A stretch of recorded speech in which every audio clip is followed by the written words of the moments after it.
Ini adalah program untuk warga bisa sejahtera dengan mereka bisa memiliki rumah. Kemudian ini justru akan kita buat sebagai terobosan. Kenapa untuk barang-barang yang nilainya turun dimudahkan, tapi untuk barang yang nilainya naik nggak dicari terobosannya? Lah sebagai gubernur harusnya mencari solusi, bukan hanya mengatakan itu nggak bisa.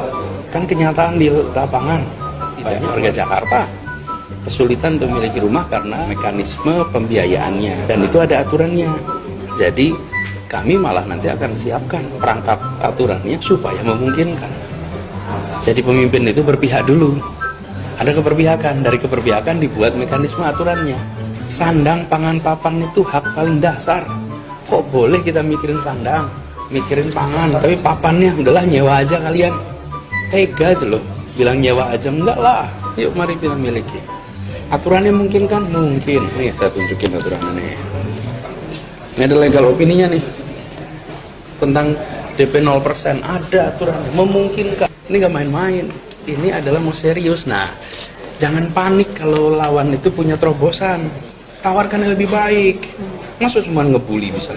Ya cuma segitu, tawarin dong yang lebih baik. Bahkan direspon oleh sektor keuangan dengan positif. BCA pun tadi mau siap kami lakukan, perbankan, dan di berbagai tempat di dunia dilakukan. Di Australia itu harus punya DP 20%, kecuali pakai program pemerintah boleh 0% DP-nya. Bisa. Jangan untuk pembangunan rumah mewah dimudahkan, pembangunan rakyat biasa aturannya susah. Jangan untuk gusur nggak lihat aturan, kalah di PT UN. Tapi untuk bangun rumah rakyat lihat aturan, terus bilang nggak bisa. Loh, kok mendadak terobosan-terobosan itu jadi tumpul ya ketika bicara kepentingan DP rakyat banyak. Kami justru akan membela rakyat supaya punya rumah. Kami akan cari caranya. Alhamdulillah udah ada caranya. Ini legalnya lengkap. Insya Allah gitu. Nanti kita akan bikin aturannya. Dan itu mungkin akan levelnya pergub atau perda supaya bisa dieksekusi. Assalamualaikum warahmatullahi wabarakatuh. Ibu bapak hadirin pemuda-pemudi sebangsa setanah air dimanapun kalian berada. Ini adalah salah satu bukti kebohongan dari Anies Baswedan. Dari sekian banyak bukti. Mau tidak mau saya harus munculkan. Agar bisa menjadi pelajaran bagi rakyat Indonesia. Sehingga bisa memilih presiden yang memang dibutuhkan oleh bangsa dan negara ini ke depan. Kita tidak boleh bermain-main lagi dalam memilih pemimpin. Kita enggak boleh dalam memilih pemimpin selalu dikait-kaitkan dengan perbedaan suku, perbedaan agama, perbedaan ras, dan perbedaan golongan. Siapapun orangnya, baik dari suku manapun, baik dari agama manapun, baik dari ras manapun, baik dari golongan manapun, berhak jadi presiden selama dia punya kualitas yang memang sangat dibutuhkan oleh bangsa dan negara ini demi mencapai keadilan sosial bagi seluruh rakyat Indonesia.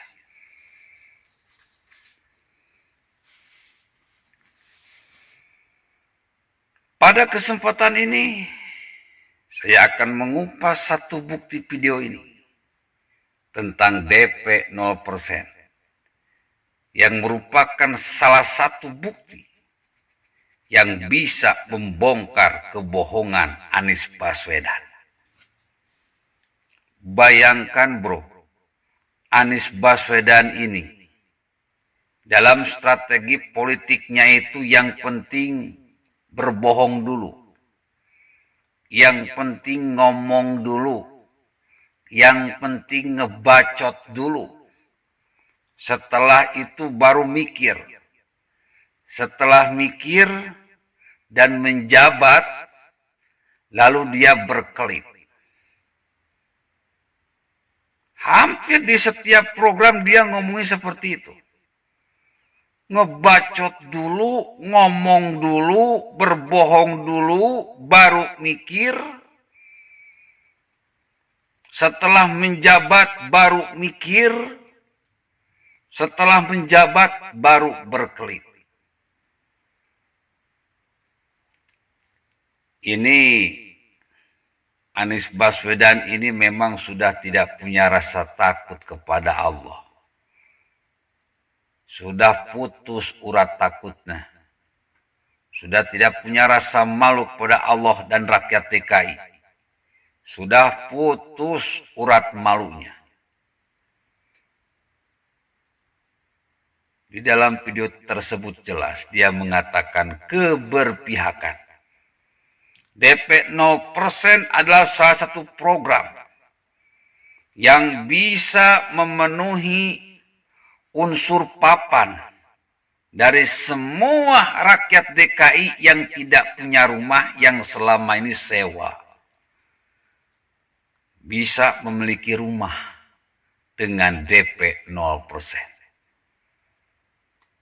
Dia menjanjikan di awal-awal 200.000 rumah siap dibangun untuk kalian, wahai rakyat DKI Jakarta, yang selama ini sewa rumah dan tidak punya rumah. Fantastis, bombastis, terkesan berpihak. Ternyata faktanya rakyat Jakarta benar-benar kena hoak paling parah. Rumah yang terbangun tidak kurang dari 2.000 rumah. Sementara dia menjanjikan 200.000 rumah. Sampai saat ini, 1 tahun lagi dia lengser, masa jabatannya habis. Tidak kurang dari 2.000 rumah yang sudah dibangun. Dan ternyata DP 0%. Bukan untuk seluruh rakyat Jakarta yang tidak punya rumah, yang penghasilannya kecil, yang selama ini sewa. Bongkar-bongkar fakta. Ternyata DP 0% diperuntukkan untuk masyarakat Jakarta yang berpenghasilan 14,8 juta per bulan. Rakyat miskin mana yang penghasilan 14,8 juta per bulan? Artinya, Anies Baswedan benar-benar telah menyakiti rakyat Jakarta dengan kebohongan yang tersistematis, terstruktur, dan semakin ngawur. Saya pengen tahu 7 fraksi yang mendukung Anies Baswedan masih bisa pede mendukung Anies Baswedan nyapres di 2024. Kami para pejuang NKRI akan menguliti Anies Baswedan pelan-pelan. Biar rakyat cerdas. Bisa melihat, bisa membedakan mana pahlawan, mana bajingan, mana pahlawan. Mana tai ayam, mana bubur ayam, mana bubur ayam, mana tai ayam. Wahai rakyat Indonesia, pilihlah pahlawan, jangan pilih bajingan untuk jadi presiden di 2024. Saatnya rakyat cerdas. Saatnya rakyat berpikir berkualitas. Semuanya demi Indonesia yang lebih baik. Billahi taufiq wal hidayah. Wassalamualaikum warahmatullahi wabarakatuh.